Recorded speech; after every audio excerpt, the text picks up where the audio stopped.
তুফান সিনেমার মাধ্যমে সাড়া ফেলেছেন মাসুমা রহমান নাবিলা। সিনেমায় তার সাবলীল অভিনয়ে মুগ্ধ দর্শক। বড় পর্দার পর এখন ওটিটিতে রিলিজ হয়েছে সিনেমাটি।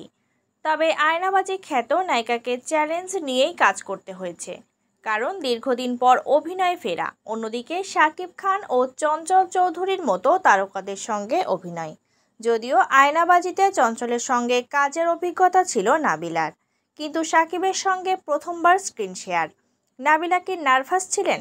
জবাবে তিনি বলেন, তুফানে আমি যাদের সঙ্গে কাজ করেছি কর্মক্ষেত্রে তাদের অভিজ্ঞতা আমার চেয়ে অনেক বেশি, তাই আমি বেশি নার্ভাস ছিলাম। এর আগে চঞ্চল ভাইয়ের সঙ্গে আমার কাজের অভিজ্ঞতা আছে, তাই তার সঙ্গে নার্ভাসনেসটা কম ছিল। তবে শাকিব খানের সঙ্গে প্রথম দিন কাজ করতে গিয়ে খুব নার্ভাস ছিলাম। মিমির সঙ্গে প্রথম শটের দিন আমি দূর থেকে তাকে দেখছিলাম। প্রথম দেখাতেই মিমি আমাকে হাত নেড়ে সম্বোধন করে, সেটা আমার কাছে ওয়েলকামিং ছিল এবং নার্ভাসনেস কমিয়ে দিয়েছিল। নাবিলা আরও বলেন, শাকিব খানের সঙ্গে প্রথম শটের আগে ভালো প্রস্তুতি নিয়েছিলাম, কারণ সে সুপারস্টার, মেগাস্টার। সিনেমায় আমাদের দুজনের লাস্ট সিনটাই ছিল শুটিং সেটে আমাদের প্রথম সিন। আমি খুব নার্ভাস ছিলাম, তবে ধীরে ধীরে শাকিব খান আমাকে অনেক বেশি ইজি করে ফেলেন।